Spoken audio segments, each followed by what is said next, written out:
दृष्टि आईएएस के audio article programme में आपका स्वागत है।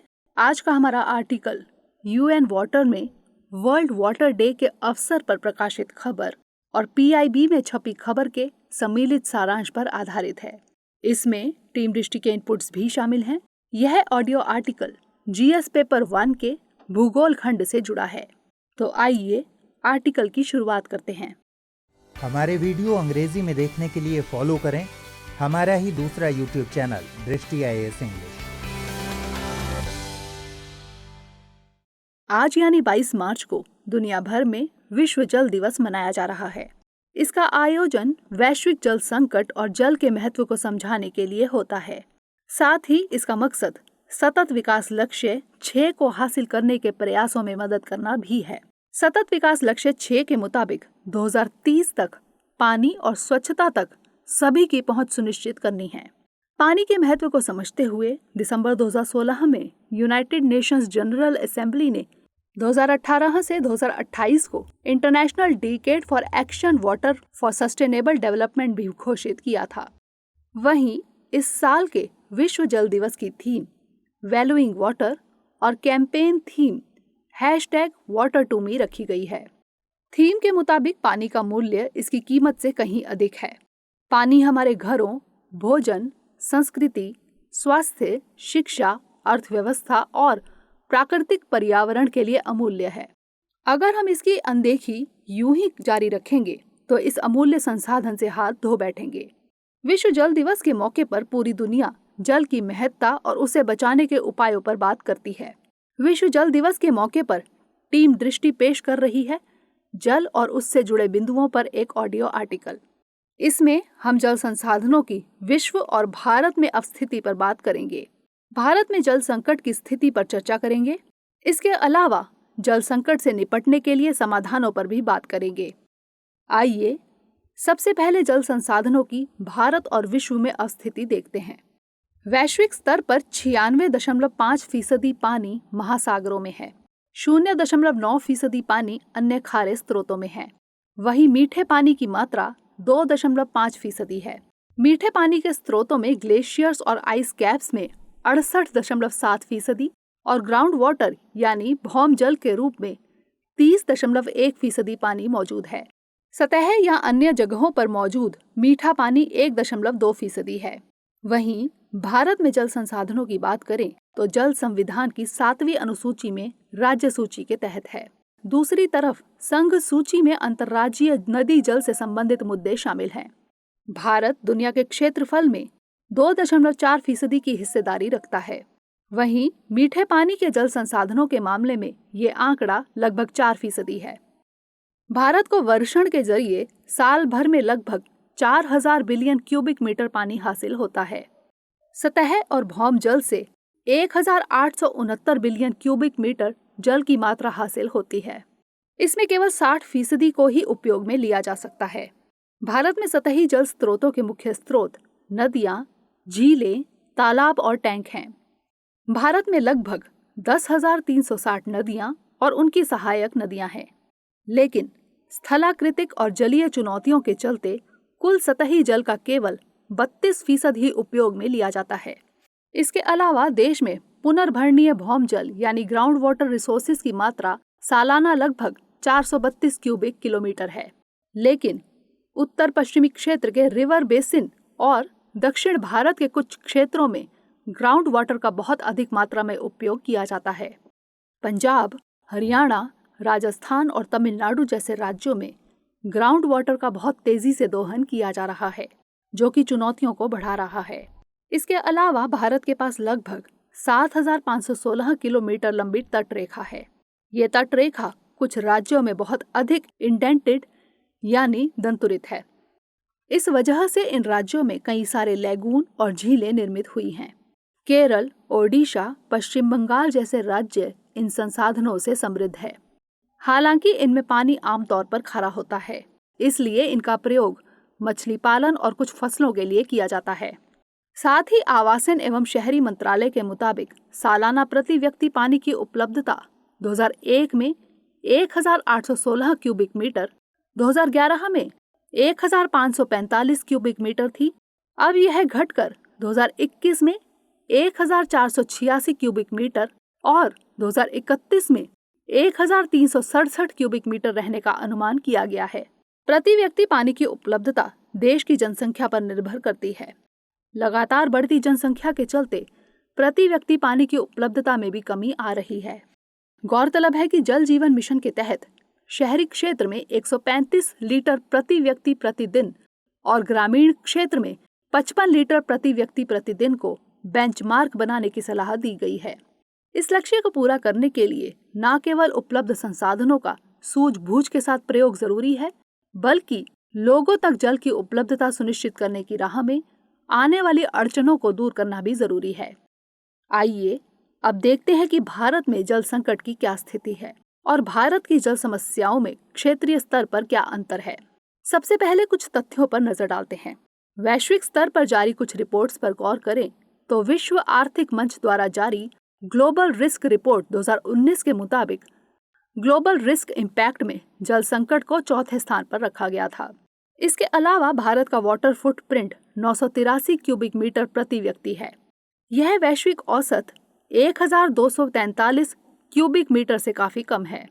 वाटर फुटप्रिंट में किसी वस्तु के उत्पादन और सेवाओं में लगने वाले पानी का मापन किया जाता है, जैसे चावल उगाने में लगा पानी या एक जोड़ी जूतों को बनाने में लगा पानी। राष्ट्रीय स्तर पर कुछ आंकड़ों पर गौर करें तो भारत के सेंट्रल ग्राउंड वाटर बोर्ड के मुताबिक 256 जिले ऐसे हैं जिन्हें ग्राउंड वाटर लेवल्स के मामले में क्रिटिकल या ओवर एक्सप्लॉइटेड की श्रेणी में रखा गया है। राष्ट्रीय महिला आयोग की रिपोर्ट के मुताबिक राजस्थान के ग्रामीण क्षेत्र में एक महिला जल स्रोत तक पहुंचने के लिए 2.5 किलोमीटर से अधिक की पैदल यात्रा करती है और भारत की 12% जनसंख्या डे जीरो के संकट के साथ जी रही है। डे जीरो का मतलब होता है कि किसी शहर के सभी नलों से पानी आना बंद हो जाए और लोगों को एक बूंद पानी की भी किल्लत का सामना करना पड़े। साल 2019 में भारत के चेन्नई शहर को प्रशासन ने डे जीरो घोषित कर दिया था। ये आंकड़े बताते हैं कि भारत में पानी का संकट गंभीर स्थिति में है। इन आंकड़ों के इतर एक बार जल संकट की मुख्य चुनौतियों को देखते हैं। सबसे पहली चुनौती है प्रदूषित पानी की। भारत की 80% पानी की जरूरतें प्रदूषित ग्राउंड वाटर से पूरी होती हैं। भारत के 3 प्रमुख नदी तंत्र सिंधु, गंगा और ब्रह्मपुत्र हद से ज्यादा प्रदूषण का सामना कर रहे हैं। दुनिया के कुछ सर्वाधिक प्रदूषित क्षेत्र इन्हीं नदी तंत्रों में स्थित है। साथ ही भारत में ठोस कचरे का केवल 21.5% ही संसाधित हो पाता है। ठोस कचरा नदियों के प्रदूषण के लिए मुख्य रूप से जिम्मेदार है। दूसरी चुनौती है साफ पीने के पानी तक पहुंच की। भारत में लगभग 76 मिलियन लोग ऐसे हैं जिनके पास साफ पीने के पानी की पहुंच नहीं है। इस वजह से ग्रामीण भारत की लगभग 54% महिलाओं को रोज 200 मीटर से 5 किलोमीटर तक पैदल चलकर पानी लाना होता है। इस चुनौती के मद्देनजर ही सरकार ने जल जीवन मिशन लॉन्च किया था। इसके तहत 2024 तक ग्रामीण क्षेत्र के सभी परिवारों को नल कनेक्शन मुहैया कराना है। तीसरी चुनौती की बात करें तो भारत की अधिकांश ग्रामीण आबादी कृषि पर निर्भर है। कृषि आमतौर पर मॉनसून पर निर्भर करती है। जलवायु परिवर्तन के चलते मॉनसून के पैटर्न पर प्रभाव पड़ा है। सूखे जैसी आपदा के लिए देश सुभेद्य है, जिसका सीधा प्रभाव कृषि उत्पादन पर पड़ा है। भारत के पास 4% मीठे पानी के स्रोत हैं, जिसमें से 80% का प्रयोग कृषि कार्यों के लिए ही हो जाता है। यह पीने के पानी की कमी में इजाफा कर रहा है। साथ ही भारत में सालाना 1183 मिलीमीटर बारिश होती है, जिसमें से 75% मॉनसून के 4 महीनों की अवधि में ही होती है। इससे पानी रन ऑफ के जरिए बर्बाद होता है और साल भर अन्य कार्यों के लिए पानी की किल्लत रहती है। एक अनुमान के मुताबिक 2050 तक भारत की जनसंख्या 1.6 बिलियन का आंकड़ा छूने वाली है। इससे पानी की मांग में और वृद्धि होने वाली है। ऐसे में अवसंरचना विकास और संसाधनों के समुचित उपयोग से ही इस बढ़ती मांग को पूरा किया जा सकेगा। हम जानते हैं कि कश्मीर से लेकर कन्याकुमारी तक फैले हुए भारत में स्थलाकृतियों से लेकर मौसम और संस्कृति तक में अंतर पाया जाता है। पानी की समस्या भी इससे कुछ अलग नहीं है। पानी की समस्या में भी क्षेत्रीय स्तर पर अंतर पाया जाता है। हिमालयी क्षेत्र की बात करें तो इस क्षेत्र में पानी के लिए मुख्य स्रोत ताजे पानी के झरने थे, जलवायु परिवर्तन के चलते हिमनदों के पिघलने से इन धाराओं में पानी की उपलब्धता में परिवर्तन आया है। इसके अलावा इन क्षेत्रों में बढ़ते शहरीकरण, पर्यटन ने प्रदूषण में वृद्धि की है। साथ ही पारंपरिक तरीकों से जल संरक्षण में कमी आई है, जो कि जल संसाधनों से भरपूर इस क्षेत्र को जल संकट क्षेत्र में तब्दील कर रही है। उत्तरी मैदान की बात करें तो यह उपजाऊ और समतल भूमि के चलते जनसंख्या दबाव अधिक है। कृषि और उद्योगों ने नदियों के पानी को न केवल प्रदूषित बल्कि ओवर एक्सप्लॉइट भी किया है। दक्षिण भारत अनियमित वर्षा, विकास की गतिविधियों के चलते बढ़ता नदी प्रदूषण और भौम जल का अधिक प्रयोग जैसी समस्याओं से ग्रसित है। इसके अलावा दक्षिण भारतीय नदियां उत्तर भारतीय नदियों की तरह सदा नीरा नहीं हैं, क्योंकि ये हिमनदों के बजाय बरसात पर निर्भर करती हैं और बारिश मानसून जैसी अप्रत्याशित घटना पर निर्भर करती है। यदि भारत के उत्तर पूर्वी क्षेत्र की बात करें तो यहाँ पर्वतीय और मानसूनी दोनों तरह की बारिश होती है। इस क्षेत्र में जल संकट मानवीय कारणों से है, मसलन खनन गतिविधियां, प्रदूषण और जल संरक्षण का अभाव। पश्चिमी भारत का क्षेत्र मसलन गुजरात और राजस्थान शुष्क और अर्धशुष्क जलवायु की परिस्थितियों का सामना कर रहे हैं, जिससे जल संकट पैदा होता है। वहीं महाराष्ट्र के कुछ क्षेत्रों को लेकर माना जाता है कि वहां पर क्रॉप पैटर्न को सही ढंग से नहीं अपनाया गया है। कंपोजिट वाटर मैनेजमेंट इंडेक्स के मुताबिक भारत की पानी की मांग 2030 तक वर्तमान आपूर्ति की 2 गुना होने वाली है। लेकिन इन चुनौतियों के चलते भारत कैसे इन सब से उबर सकेगा, इसी के मद्देनजर आइए बात करते हैं क्या हो आगे की राह। भारत में पानी की मांग बढ़ने के साथ ताजे पानी की कमी हो रही है। ऐसे में भारत को आपूर्ति बढ़ाने के लिए watershed management, rain water harvesting, water recycling और रीयूज जैसे उपाय अपनाने होंगे।